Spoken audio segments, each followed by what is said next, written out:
Selamat pagi, Ibu Moncar. Perkenalkan nama saya Josephine Bakita Kezia Natania dengan NIM 24811140003. Hari ini saya akan menjelaskan makalah yang saya buat, yaitu pemanfaatan pati singkong dalam pembuatan bioplastik ramah lingkungan. Pertama-tama, puji syukur penulis panjatkan kepada Tuhan Yang Maha Esa karena makalah berjudul Pemanfaatan Pati Singkong dalam Pembuatan Bioplastik Ramah Lingkungan dapat diselesaikan tepat waktu sebagai tugas mata kuliah Bahasa Indonesia. Penulis berterima kasih kepada Ibu Muncar Tias Palupi selaku dosen Bahasa Indonesia atas arahan dan bimbingannya. Penulis menyadari makalah ini masih belum sempurna dan sangat mengharapkan saran serta kritik yang membangun. Semoga makalah ini bermanfaat dan menambah wawasan pembaca. Bab pertama yaitu pendahuluan. Latar belakang. Plastik konvensional murah dan ringan, tetapi sulit terurai sehingga meningkatkan pencemaran lingkungan. Sementara konsumsi plastik di Indonesia mencapai 17 kg per kapita per tahun, limbah kulit singkong sebanyak 2,4 sampai 4,8 juta ton per tahun mengandung sekitar 9% pati dan berpotensi menjadi bahan baku bioplastik ramah lingkungan. Pati sebagai polimer alami yang melimpah dan biodegradable memberikan dasar kuat bagi pengembangan bioplastik berkelanjutan, termasuk pati singkong yang mudah terurai tanpa residu berbahaya. Bioplastik dari polimer alami seperti pati, selulosa, atau protein mudah didegradasi mikroorganisme dan umumnya ditambahkan plasticizer serta aditif untuk meningkatkan elastisitas, stabilitas, dan fungsi kemasan aktif.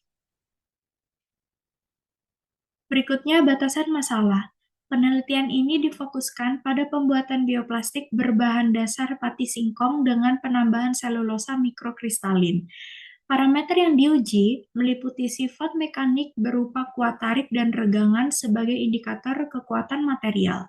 Penelitian juga mengukur daya serap air atau water uptake untuk mengetahui tingkat penyerapan kelembapan oleh bioplastik. Selain itu, sudut kontak diamati untuk menilai tingkat hidrofobisitas permukaan bioplastik. Penelitian ini tidak membahas aspek ekonomi, skala industri, maupun sifat termal bioplastik. Selanjutnya, masalah. Pertama, bagaimana proses pembuatan bioplastik berbahan dasar pati singkong? Kedua, bagaimana sifat fisik bioplastik dan mekanik yang terbuat dari pati singkong? Ketiga, apakah penggunaan bioplastik berbahan pati dapat meningkatkan kualitas lingkungan? Selanjutnya, tujuan. 1. Menghasilkan bioplastik dari pati singkong menggunakan beberapa metode. 2. Mengetahui sifat fisik dari bioplastik yang dihasilkan dari pati singkong. 3. Menganalisis pengaruh penggunaan bioplastik terhadap kualitas lingkungan. Selanjutnya, manfaat. Pertama, menjadi referensi ilmiah untuk pengembangan bioplastik berbasis bahan alami lokal seperti pati singkong. 2. Mendukung upaya keberlanjutan lingkungan dengan menciptakan plastik yang mudah terdegradasi dan tidak mencemari ekosistem. 3. Memberikan alternatif solusi terhadap permasalahan limbah plastik konvensional dengan menghasilkan bahan pengganti yang ramah lingkungan. Bab 2, yaitu pembahasan. Berikutnya, tinjauan teoritis. Metode uji regangan digunakan untuk mengukur kelenturan bioplastik melalui persentase pertambahan panjang hingga putus. Nilai elongasi mencerminkan plastisitas, di mana nilai lebih dari 50% dianggap baik dan kurang dari 10% kurang baik. Kandungan selulosa yang tinggi meningkatkan kekuatan tarik tetapi menurunkan elastisitas. Uji water uptake dilakukan dengan merendam sampel bioplastik untuk menilai daya serap air. Bioplastik tanpa selulosa memiliki daya serap terbaik 27% dan sudut kontak 62,7 derajat, yang menandakan sifat hidrofilik. Penambahan selulosa meningkatkan kekuatan tarik tetapi menurunkan elastisitas dan kemampuan menyerap air. Uji degradasi menunjukkan bahwa bioplastik berbahan pati, kulit singkong, dan selulosa dengan 6 mili gliserol menghasilkan film lebih tipis, mudah menyerap air, dan lebih cepat terurai di tanah. Komposisi bahan sangat mempengaruhi kecepatan degradasi.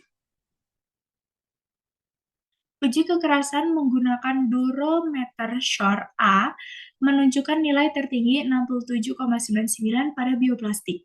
Kekerasan meningkat seiring penambahan konsentrasi tepung tapioka, karena semakin banyak pati membuat struktur bioplastik lebih padat dan tahan tekanan. Pengembangan bioplastik berbahan pati singkong terus dilakukan untuk mendapatkan formulasi terbaik karena sifatnya yang melimpah, biodegradable, dan ramah lingkungan. Berbagai uji seperti regangan, water uptake, degradasi, dan kekerasan digunakan untuk menilai kualitasnya. Hasil pengujian tersebut diharapkan menghasilkan bioplastik yang kuat, elastis, dan mudah terurai sehingga tidak mencemari lingkungan. Selanjutnya, dasar teori. Singkong merupakan tanaman pangan penting di Indonesia dengan kandungan karbohidrat lebih dari 80% dan pati yang tinggi, sehingga bernilai ekonomi dan berpotensi sebagai bahan baku bioplastik ramah lingkungan. Berikutnya, pati singkong terdiri dari amilosa dan amilopektin, bersifat mudah terurai, tidak beracun, dan melimpah. Kandungan patinya yang tinggi memungkinkan pembentukan film fleksibel, menjadikannya bahan ideal untuk bioplastik. Bioplastik berasal dari bahan alami yang biodegradable dan lebih aman daripada plastik minyak bumi.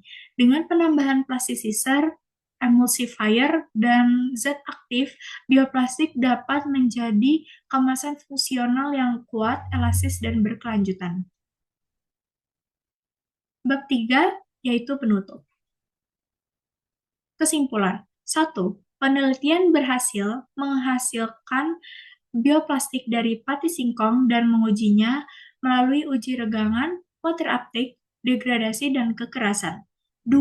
Hasil pengujian menunjukkan sifat mekanik fisik yang baik, yaitu kadar selulosa tinggi meningkatkan kekuatan tetapi menurunkan elastisitas. Bioplastik tanpa selulosa lebih mudah menyerap air, sedangkan selulosa menambahkan kekuatan namun mengurangi sifat hidrofilik. Penambahan gliserol mempercepat degradasi karena membuat film lebih tipis dan mudah menyerap air. Kadar pati tinggi meningkatkan kepadatan dan kekerasan bioplastik. Ketiga, secara keseluruhan, bioplastik pati singkong berpotensi menjadi alternatif plastik konvensional yang kuat, elastis, dan mudah terurai sehingga lebih ramah lingkungan. Saran. 1. Optimalisasi komposisi bahan tambahan seperti selulosa, gliserol, dan plasticizer diperlukan agar bioplastik pati singkong memiliki sifat mekanik dan elastisitas yang lebih baik. 2. Pengujian lanjutan, sifat fisik dan termal disarankan untuk memperoleh kualitas bioplastik yang lebih akurat dan sesuai kebutuhan industri kemasan.